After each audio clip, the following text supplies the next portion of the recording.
আসসালামু আলাইকুম। আজকে বেগুনের একটা চটজলদি রেসিপি শেয়ার করব। বেগুনটা যে কোনো বেগুন হতে পারে, আপনি এভাবে গোল গোল করে কেটে নিতে পারেন ভাজার জন্য। আমরা যেভাবে রেগুলার বেগুন ভেজে থাকি খাওয়ার জন্য, ওভাবে ভাজলেই হবে হলুদ আর লবণ মেখে। তারপরে সেটাকে চুলায় ভেজে নিতে হবে জাস্ট এরকম করে। পুরোপুরি 100% না ভেজে এটাকে 70% কুক করে উঠিয়ে নেব। তারপরে একটু পেঁয়াজ আর রসুন কুচি দিয়ে দেব তেলের মধ্যে, দিয়ে নেড়ে চেড়ে এটাকে একটু হালকা ভেজে নেব। হালকা ভেজে নেওয়ার পরে এখানে আমি কিছু মশলা অ্যাড করব, হালকা মশলা, যেমন আদা রসুন বাটা আন্দাজ মতো। আদা রসুন বাটা দিয়ে একটু নেড়ে চেড়ে এতে অ্যাড করব হচ্ছে গিয়ে ধনে গুঁড়া আর জিরা গুঁড়া, একটু হলুদ গুঁড়া অ্যাড করব। তো হালকা মশলায় রান্না হয় এটা। আপনি ঝাল চাইলে ঝাল দিতে পারেন, ঝাল না চাইলে। এটা কিন্তু অ্যাকচুয়ালি ঔষধি বেগুন হিসেবে কাজ করে।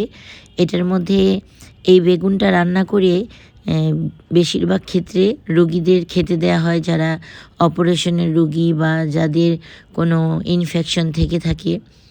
তো আমি কেন এটা বলছি সেটা দেখতে পাবেন সামনেই। তো আমি মশলা কষিয়ে একটু ঝোল দিয়ে দিলাম। ঝোলটা একটু গ্রেভি হয়ে গেলে তারপর আমি বেগুনগুলো বিছিয়ে দেব। ভাজা বেগুনগুলো বিছিয়ে দেওয়ার পরে ঝাল হিসেবে আমি কাঁচামরিচ ইউজ করেছি। কাঁচামরিচ চাইলে আপনি দিতে পারেন, চাইলে নাও দিতে পারেন, বা চাইলে আপনি লাল মরিচের গুঁড়াও দিতে পারেন। কিন্তু এই রান্নাটায় বেশিরভাগই কাঁচামরিচের ঝালটাই ভালো লাগে। তো এখন নামানোর আগে এটাতে আমি এমন একটা জিনিস অ্যাড করব, এটাই হচ্ছে স্পেশালিটি, ভিনেগার। এটা হচ্ছে ভিনেগার মানে সিরকা।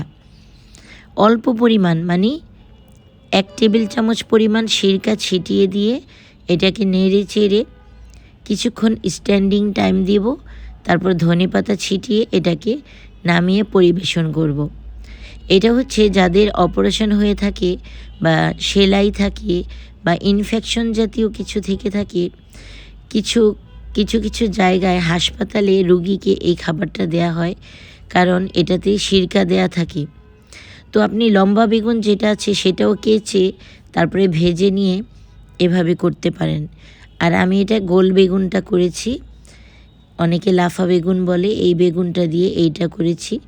স্পেশালিটি শুধু এতটুকুই যে এটাতে ভিনেগার অ্যাড করা হয়। খেয়ে দেখবেন আচারি বেগুনকে ভুলে যাবেন, তখন এটাই খেতে মন চাইবে। কাইন্ড অফ আচারি বেগুন, কিন্তু এটাতে আচার না গিয়ে, আচারের মশলা না দিয়ে ভিনেগার দেওয়া হয়। অবশ্যই বাসায় একবার অন্তত ট্রাই করে কমেন্টে আমাকে লিখে জানাবেন। আল্লাহ হাফেজ।